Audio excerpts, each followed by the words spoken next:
we all know, getting ready to kick off this season. Very excited. Looking forward to playing somebody else. Our guys, I think, are getting tired of playing each other, but it's glad that we have another week of preparation. We have a tremendous opening game with Ole Miss. Great opponent, very well coached. We've had a lot of success recently with the staff they've had and the players they've had. Done a great job. So we'll have our hands full. But saying all that, our camp has went very good. Very tough physical camp, and unlike NFL guys, you can't have preseason games. You got to have some tough physical practices and get some good scrimmages in and things like that. And I think our guys have done that. I still think we're a work in progress as always. I think all teams are at this stage. I think you're finding your identity. But I like the work ethic. We've done some really nice things. Now the key is getting these experienced guys and these guys to play like it all the time, which I'm not saying they haven't. I mean, that's where now it's time to kick in. You know what I mean? They got to be there for some of the new guys that are coming in. Some of these even guys that have taken bigger roles. So. It's fun to watch your team emerge and develop its personality and own attitude. And like I always say, it's like a child as they grow. And we're looking forward to it. We got a great opportunity to play a lot of young guys, I think, in this team. I think there's still a lot of young football players in this team that I'm really wanting to watch evolve into what they can be. Even some of the guys that played a year ago, because again, we only have 9 or 10 seniors on this football team. So there's a lot of experience, but still a lot of youth in some key areas that but I really like what I've seen in camp from them. Hopefully we'll play consistent enough in all 3 phases of the ball. Offensively, DeAndre settling in nice, and Dalvin's had a nice camp up front. We're doing a solid job. Izzo, I've been very pleased with Travis Rudolph. The emergence with Nooney and emergence of him there, but also the emergence of Bobo and Kerman in that situation. Tate's done some nice things. At time Campbell's been banged up and some things there, but there's some other Irvin, all those guys there doing a real nice job. Jacquez, Ryan Green, and Vickers emerging back there along through Sewell with the running back situation. So Freddie having a nice camp. Defensively, watching some of those young guys, the impact guys that I think can come in and play early, have a chance to help us. They've come in and done some nice things. But the key is there, I think our veterans on both sides of the ball have done a great job of accepting those guys. And I think it's very critical that the quicker you get those guys accepted into the role and development, whether how much they play early, but when you start down that road, eventually before this season's out, they're going to have to play big roles. We put them in a lot of situations in camp and very pleased with our young freshman class and when they've come in. And a lot of experience up front, like watching Josh Sweaty emerge, watching Derek Noddy keep evolving, DeMarcus Christmas, excuse me. Of course, DeMarcus Walker being that leader, getting Matthew Thomas back out there, Derek Heisen, Jacob Pugh, really growing in that area, a lot of areas there. Some of those young linebackers there, and of course watching Derwin and Nate, Trey Marshall back out there, Mark West, some of those guys have been very pleased. And then I've been the young guys kicking. We put them under a lot of stress, been under a lot of pressure, try to block everything humanly possible, coming out and putting pressure on the snappers and kickers, and those young guys are punting the ball. Logan's doing a great job punting football, and he'll probably do that in kickoff for us, and then Ricky will do the field goal. And I've been very pleased in that regard where they're at. So, we'll be a work in progress as we go, but I like where we're at. I'm anxious to have a good prep week and go play a great Ole Miss team. Question? All right. So just since you just were talking about the kickers, Logan seems like he's got a little bit more distance. Would he be an option on longer ones? Could be, yes. Logan definitely is. That's nothing against Rick. Logan can really hit him. You know what I mean?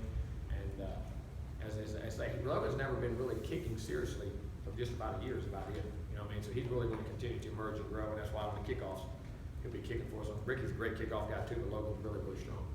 And but there could be a possibility in that regard, yes. Coach, what are the advantages, disadvantages of opening up a neutral site?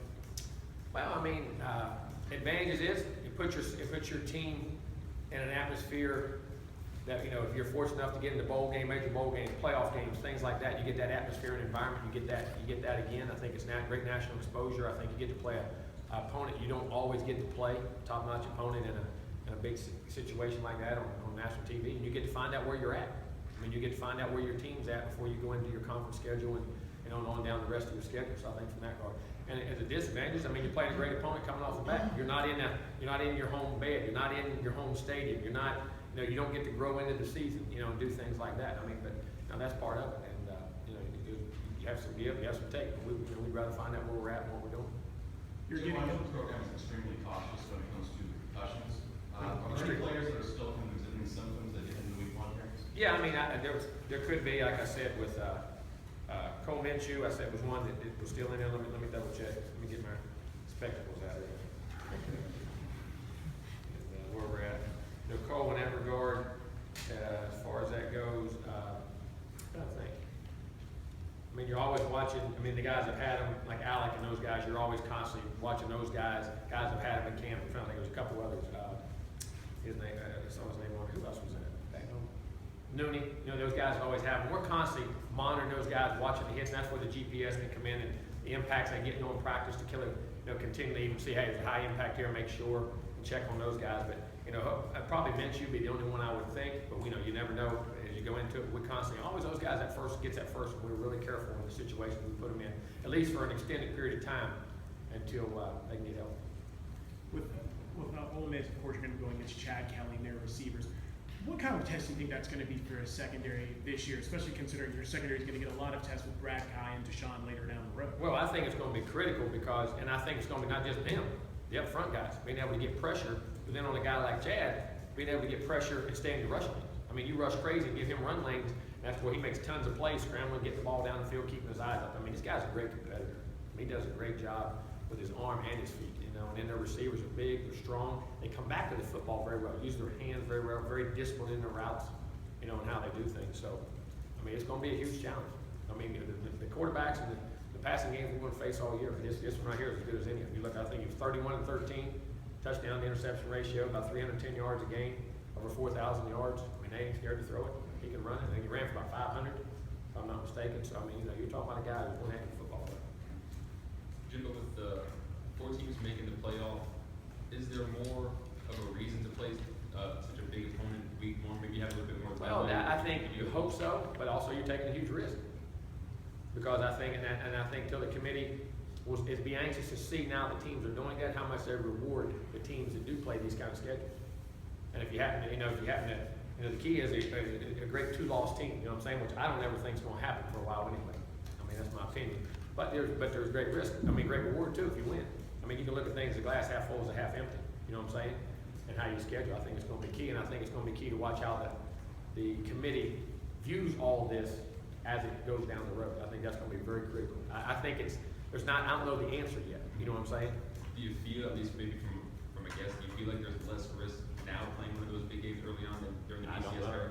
I don't know the answer. I wish I did. I've sat and thought about it a lot, back and forth. Because I mean, what you want to do. The ultimate thing is put your team in the best position to be in the playoff. I mean, because in that way, what you're trying to do, get in the playoff, get in the national championship game. I mean, that's your ultimate goal, and I think that's how you have to plan. So I think, to me, whether it's exposure, money, all those things, I think that's all great. But I think at the end of the day, when scheduling is concerned, it should be what gets me to the playoffs and to the national championship game. So that, to me, is you got to win your conference, you got to do those things, but how you schedule outside, to me, is the key. Well, you recruited Chad Kelly. Mm-hmm. What did you see and what comes out of you that he does so well that he's had such a successful season? Well, I mean, I think first of all, you see the athletic. I mean, the guy can run and throw. I mean, he's got great arm talent. He can throw and he can run. You see a tough guy, competitor on every play. Reminds you of those Kelly.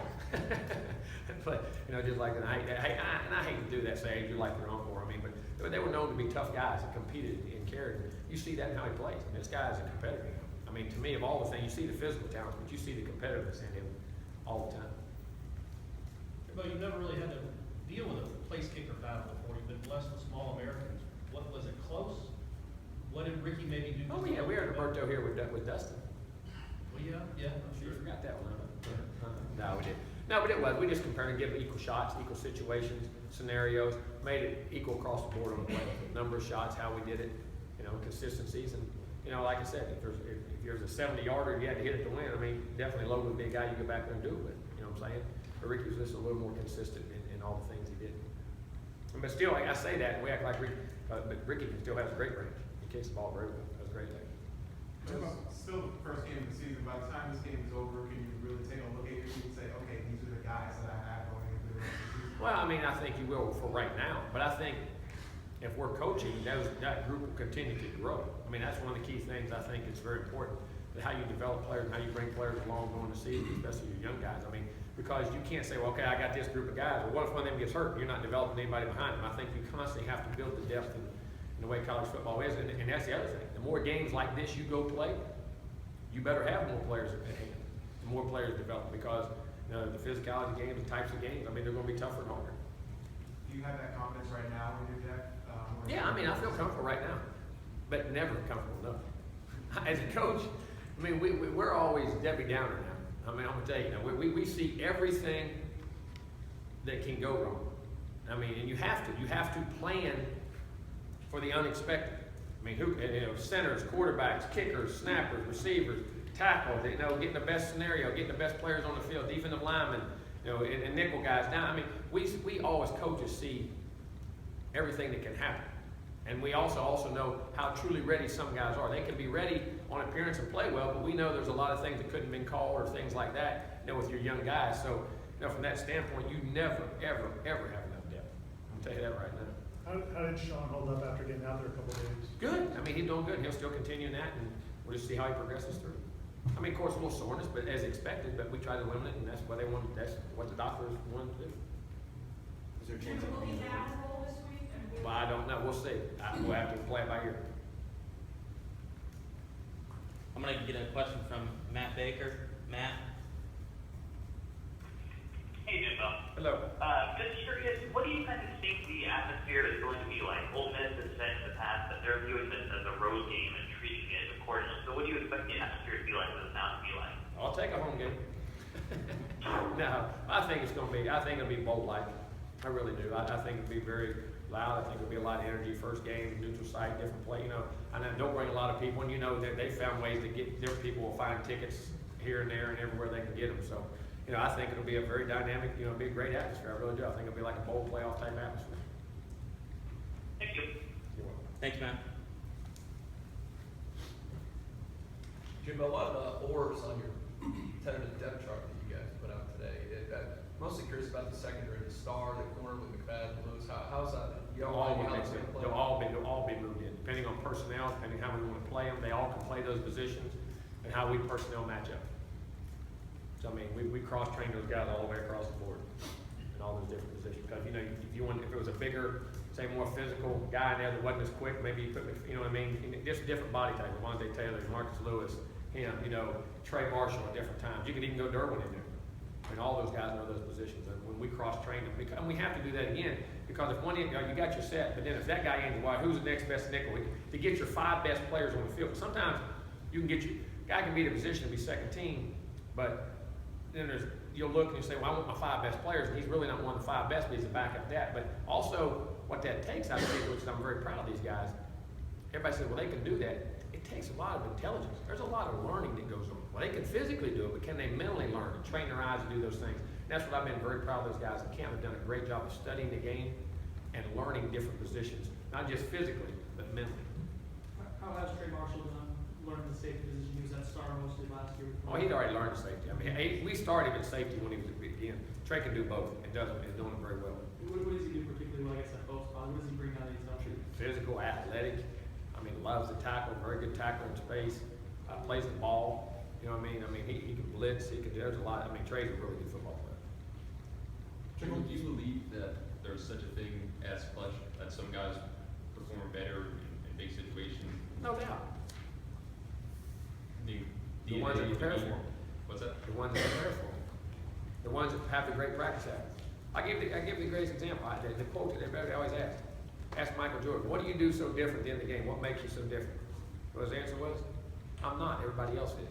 I practiced every day like it was an NBA Finals. I practiced every day like it was a championship game.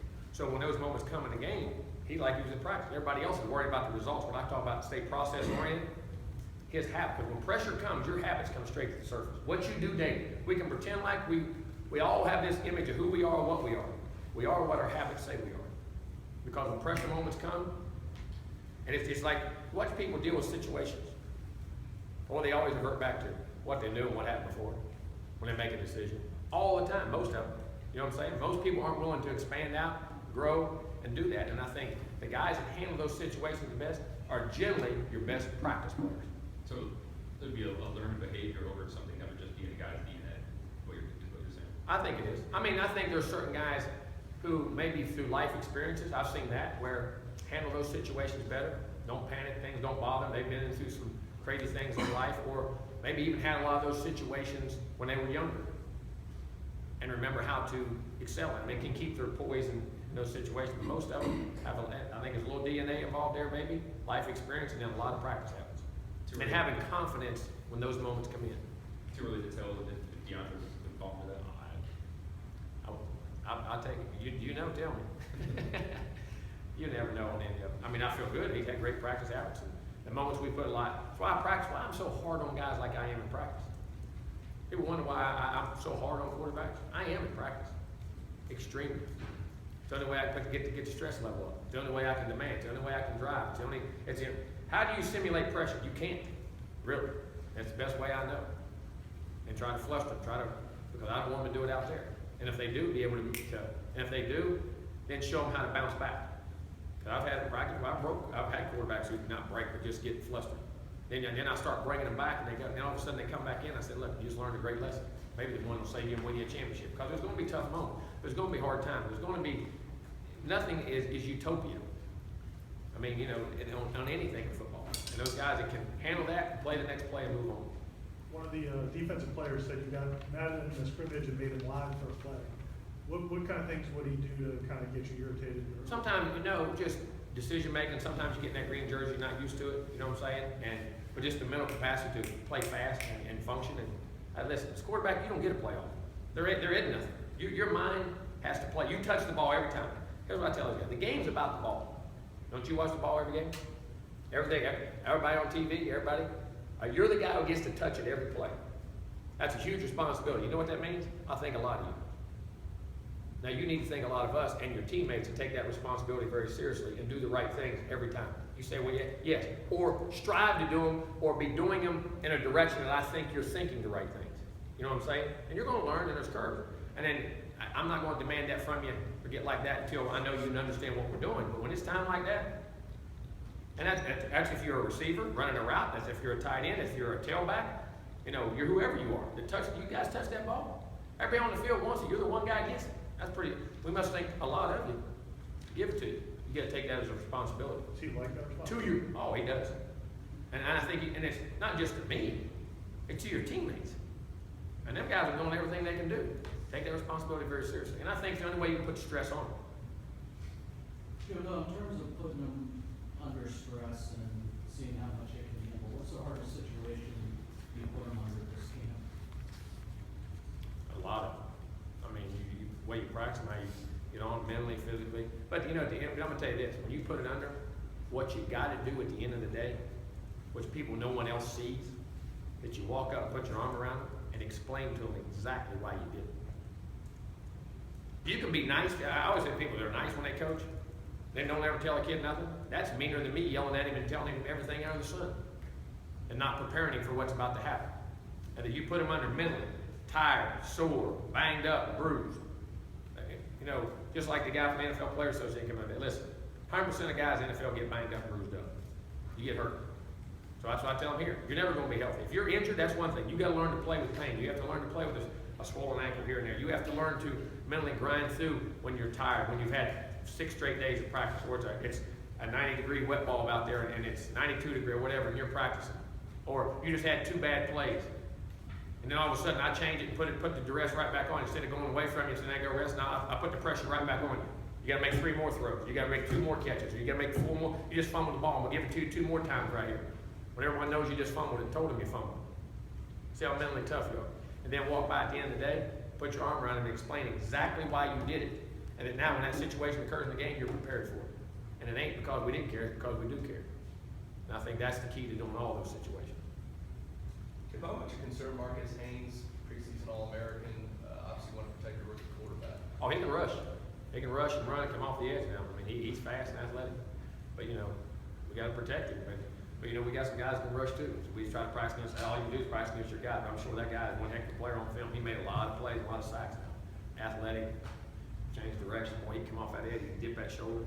Good player. We'll have to know where he's at. Is Rizzo the scout team quarterback? Mm-hmm. Can Tell you what, now he can wing. Actually, he's a lot like Jack. I mean, and I say that, you joke. I mean, Rizzo can throw the heck out of the ball. I mean, got a cannon and moves very well. He simulated that. I mean, you're not gonna get Chad Kelly. I mean, he'd be playing, be an All-American quarterback right now. But it's a good look. Jimbo, how much of a challenge is Ole Miss's secondary, especially Connor back there at safety? Connor does play safety, but he really doesn't. He really plays like a Sam linebacker, like a nickel. They're in a 4-2-5 type thing. He's a high, one of the guys that plays there. A very physical, tackles well, can play man, play for guys, a really good player. blitz. Joe, some of the players have said, like DeMarcus have said, this team kind of reminds me of 2013. Are there any lessons from the 2014 team that you're trying to pass on to? I think you learn from history is your greatest teacher. Look at it, see why things happen, why they didn't have to study. You know what I mean? Everybody says 213 because they want to say it, but you know, that's great. But work habits and things, I hope they have those same work habits. I hope they have that same demeanor. You know what I mean? They always got to go out and play well on Saturdays. But hopefully, as far as camaraderie, they're very close. I think it's a very tight-knit group. I think this group works pretty good. Does some good things and evolving, and I think likes to be coached. You know what I mean? I think sometimes I think they don't. But you know, that's part of it. But I mean, it's a good group. It's a good group of kids. It really is. I hate to say kids, but they're young men, but they are. They're still kids, and that's what we got to remember. With so much turnover over the last couple of years, now you have a team that you have a lot of people returning. How hard is it to get, you know, that process of getting your organization right back where you wanted it to be? Well, I mean, that's always a change, and I don't think you say where it was. It can never be where it was. It has to grow. Nothing ever stays the same. And teams, you know, and sometimes we look at wins and losses. Sometimes is where the organization's at. That's not necessarily true. I mean, where you're going, what's happening, and everything that goes on. And it could be window dressing where things look great and they're not. I mean, it could be things where things look average and they aren't. They're really good. I mean, that's part of everything. But you know, you're constantly trying to find that chemistry and trying to grow with the times and how kids change, what they change, how teams change. But you know, at the end of the day, the reason all these teams have success usually doesn't change. I mean, it's kids you can't make football easy. You can't make success easy. Guys are willing to work, not only willing to work intelligently, and to be able to execute what their job is. Be able to do your job at the end of the day. That's what you're required to do. I mean, Coach, I'm trying, I know you mean well, I love you, but you got to do your job. I mean, but you got to have the right attitude to be able to get to that point. Jimmy, you talked about the short yardage being an emphasis this preseason. How much of that is on the backs understanding the situation and both. You go back, I go back to 13 and look a lot, maybe 14. Guys, look in the NFL. How many guys line up on 3rd and 1 and just make it? You go turn the TV on the NFL, on the goal line. Most of them guys throwing it, getting it outside, doing some kind of trick play. There's a few that get it in there. There's not a lot. I mean, it's a lower percentage of what you did. At the end of the day, it's attitude. We go back and look, and we were 90-some%. Okay. Sometimes we didn't block as good in the back, knocked them back. You had Carlos, you had Wilder, you had big guys that knocked people back. Even Freeman was a little powerful guy. You know what I'm saying? And there's other times we blocked the heck out of them. You know what I mean? And last year, some of the runs, they either missed a cut or we didn't block. Sometimes it was on both. I mean, usually when you look at things like that, they're on both. And you have to just find that niche of what you do and get good at it, keep practicing. A lot of it gets to be desire, heart, but then at the end of the day, it's got to be some technique. You got to get down there and root them out. have you been encouraged by what you've seen? As much as we can. I mean, we've tried to go as much live and do that as you can. But I'm going to tell you that. When you want concussions, you ask about concussions, well, go short yardage. Go a lot of goal line. Back in the old days, you never had that. Like we used to do it. I was at Auburn, LA. We did all the goal line live all the time. FSU did all the time. You can't do that anymore. Because if you do, with all the way concussions are and practices are, you have 9 guys and use concussions now. It's different. I mean, it's just a different way in time. So we did a lot of it. We did as much as we thought we could get away with and you know, feel comfortable about it. And then you got to go in the game and do it. What improvements have you seen with punt returns this year in terms of personnel, guys blocking? We'll see. Well, it's hard to simulate live. You can't go live. I mean, you do to a point, but it's hard to simulate. We got to do a better job. Our big thing was, and it was not any one guy. It's a guy here and there getting turned loose. I mean, and what Bobo and some of them didn't have a chance. You know, some of your gunners and some of those things. You got to do a really good job in special teams. The guys are constantly, you know, switching up. And we did a great job covering kicks. You know what I mean? People are doing, and kickers are better now. You say you get into that, but these punters now, I mean, look at field goals now in the NFL. I mean, if a guy doesn't make 90% of them, they're ready to get rid of him. You go back and look in the old days, some of the percentages and the things they had. Guys didn't kick. Ray Guy was a freak. Remember when Ray Guy came in? I mean, and did all that? I mean, and he still was one of the great of all time. But there's so many guys now that kick the ball so well that the hang times and that stuff, that's a fact. I mean, it's harder to return. You know, and I hope that's us. I hope that's us going into the future. I know it definitely will be. I mean, these guys are really talented, but it's hard to get kickoff. How many guys used to kick balls out of the end zone? Now, how many of your kickers do it? I mean, tons of them. You know what I'm saying? I think that's a part of it too. But we're working on it. We're working on it hard.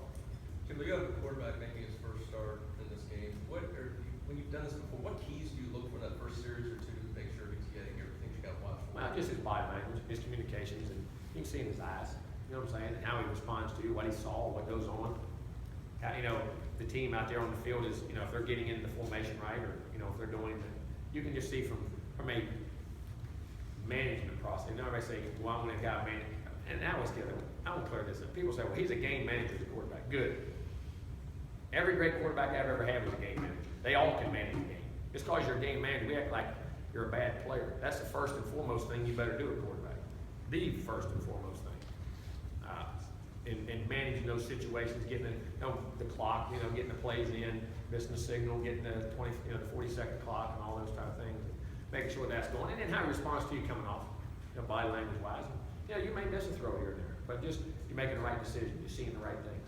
Do you generally have a feel going in when someone's making their first start, how they're going to react, or sometimes you're surprised by what you see? Been both. I mean, sometimes I felt good, but again, until it's live and the guys around you do things, you don't ever know. And I've thought, you know, well, he ain't going to do very good. The guys have jumped out there and said, man, all of a sudden the game comes on. He could relax, like you said. He had those little DNA in there that kicked in, and I could deal with what he had to deal with. You know, I mean, that's why we don't sleep well. I wish I did though. Were you a game manager? Huh? Did they even have that term? No, it's all y'all got in all these talk shows and writing and all that stuff, and all your accounts on. You gotta have something to say.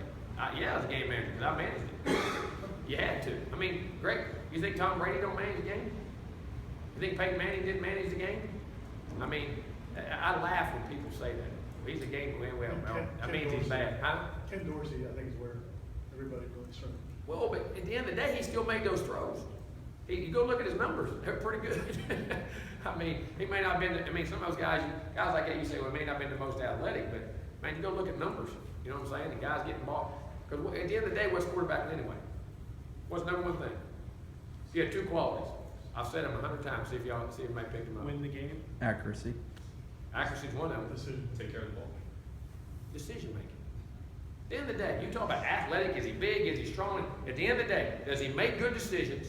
Is he accurate? He can have the greatest arm. Oh, he got an arm. Does he hit what he throws at? Is he a thrower or is he a passer? Can he make the throws?